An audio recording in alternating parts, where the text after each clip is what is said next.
सरहुल आदिवासियों का महत्वपूर्ण पर्व है जो वसंत ऋतु के समय मनाया जाता है।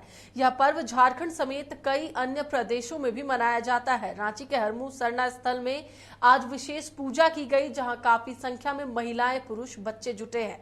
वहीं सरहुल प्रकृति को समर्पित पर्व है और पतझड़ के मौसम के बाद प्रकृति नए पत्तों और फूलों के आवरण से खुद को सजा लेती है। आम के मंजर, सरई और महुआ के फूलों से पूरी फिजा महक उठती है। सरहुल का उत्सव चैत्र महीने के तीसरे दिन चैत्र शुक्ल तृतीया तिथि को मनाई जाती है और इसमें साल के वृक्ष की पूजा होती है। यह वृक्ष आदिवासियों के नव वर्ष की शुरुआत का भी प्रतीक है।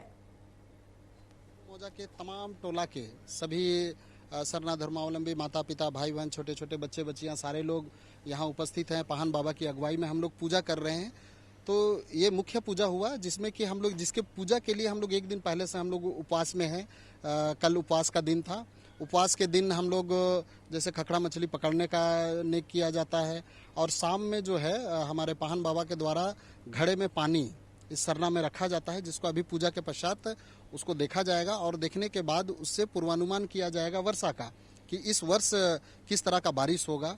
क्योंकि आदिवासी समाज खेती बाड़ी और वर्षा पर निर्भर रहता है, तो इस पूर्वानुमान से हम लोग किस तरह का खेती बाड़ी करेंगे, कब शुरू करेंगे, इसका हम लोग भली भांति अंदाजा लगा। जमशेदपुर के पोटका में सरहुल महोत्सव पर प्रकृति रक्षा के वचन के साथ भव्य शोभा यात्रा निकाली गई। उपस्थित लोगों ने जल, जंगल, जमीन की रक्षा करने का संकल्प लिया। सरहुल महोत्सव के उपलक्ष्य में ग्राम प्रधान दामोदर सिंह के नेतृत्व में शोभा यात्रा जहेर थान से पारंपरिक वेशभूषा एवं रीति रिवाज के साथ नृत्य करते हुए खुकड़ाडी तक लाया गया, जहां साल की शाखा को लगाकर विधि विधान के साथ पूजा अर्चना की गई। सभी ने एक दूसरे को सरहुल की बधाई दी। शोभा यात्रा के माध्यम से लोगों में प्रकृति रक्षा का संकल्प दिया जा रहा है कि आप सब प्रकृति की रक्षा करें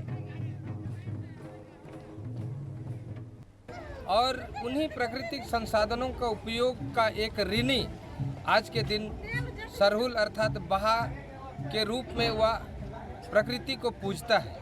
और इस प्रकृति पूजक में हमारे जितने भी संसाधन जो प्रकृति के द्वारा से नए पेड़ पौधे पत्ते हर चीज़ में नयापन आता है, तो इसीलिए आज हम भी इसी प्रकृति के आधार पर पेड़ पौधे के आकार में नए वस्त्र धारण करते हैं, नए फूलों को हम पूजा में चढ़ाते हैं और इस तरह से नया संदेश समाज में एक नए स्वरूप में हम समाज को देखते हैं, ताकि इस वर्ष हम सुख शांति के साथ अपने काल को बिता सकें। झारखंड में निजी